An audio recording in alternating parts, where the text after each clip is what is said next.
आज हम जानेंगे इस टॉपिक को पूरी जानकारी के साथ। वीडियो के अंत तक बने रहिए। देखिए, उत्परिवर्तन जीवों के जीन, क्रोमोसोम संरचना अथवा क्रोमोसोम संख्या में अचानक होने वाला वंशागत परिवर्तन ही उत्परिवर्तन कहलाता है।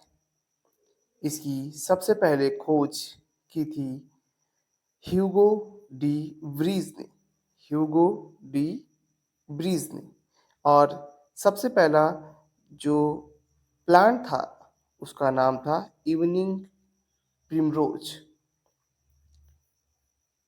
इसी क्रम में हम आगे बढ़ेंगे और जानेंगे कि उत्परिवर्तन के प्रकार क्या होते हैं।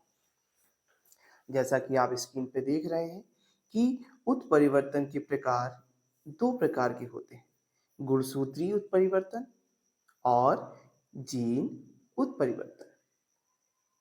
सबसे पहले हम बात करेंगे गुणसूत्रीय उत्परिवर्तन की। जीवों के गुणसूत्रों की संख्या या संरचना में परिवर्तन गुणसूत्रीय उत्परिवर्तन कहलाता है। ये भी दो प्रकार के होते हैं, इन्हें कहेंगे संख्यात्मक और संरचनात्मक गुणसूत्रीय उत्परिवर्तन। अब हम बात करेंगे संख्यात्मक गुणसूत्रीय उत्परिवर्तन की।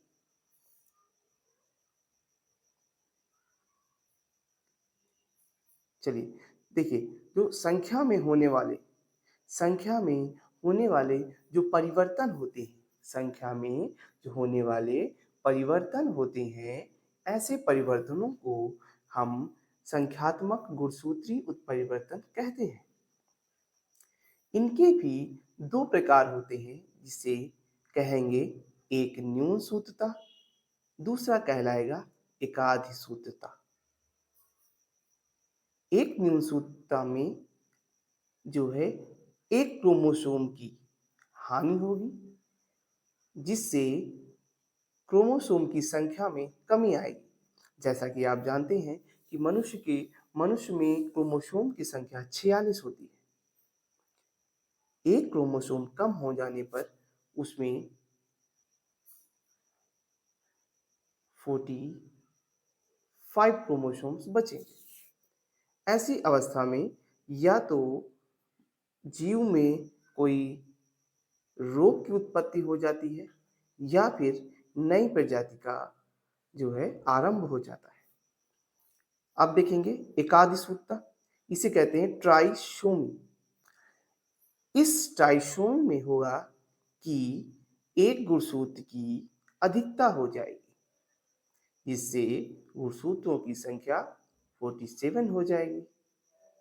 ठीक है, मैं आशा कर रहा हूं कि आपको समझ में आ रहा है। आगे देखेंगे। अब हम बात करेंगे संरचनात्मक गुणसूत्रीय उत्परिवर्तन की।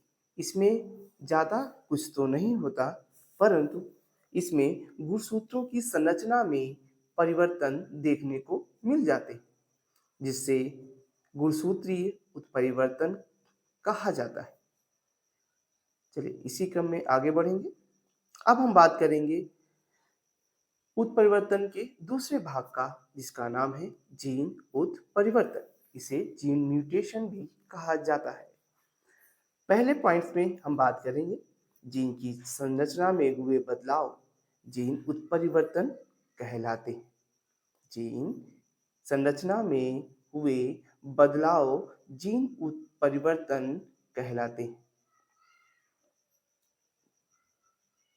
ठीक है, आगे बात करेंगे जीन उत्परिवर्तन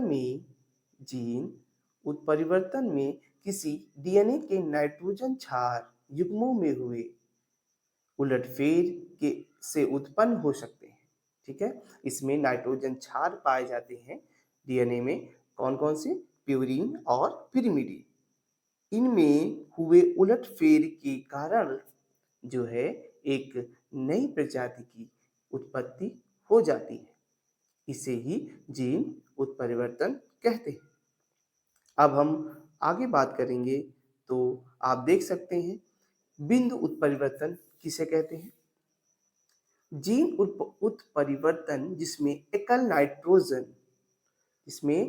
नाइट्रोजन क्षारक को प्रतिस्थापन या फिर सब्स्टिट्यूशन विलोपन, जिसे हम डिलीशन भी कहते हैं, या निवेशन जिसे इंसर्टन कहते हैं, उसे बिंदु उत्परिवर्तन कहा जाता है। ठीक है। अब इन अनियमितताओं के कारण होने वाले जो रोग हैं वो है sickle cell anaemia. Sickle cell anaemia में कोडोनों की जो क्रम है वो GAG होता है, परंतु ये चेंज होकर GUG द्वारा प्रतिस्थापित हो जाता है, जिसके कारण यह रोग उत्पन्न हो जाता है। चलिए, मैं आशा करता हूं कि आपको उत्परिवर्तन भली भांति समझ में आ गया होगा। अगर इस वीडियो में आपको इस टॉपिक पे कोई भी समस्या है या डाउट है तो आप कमेंट सेक्शन में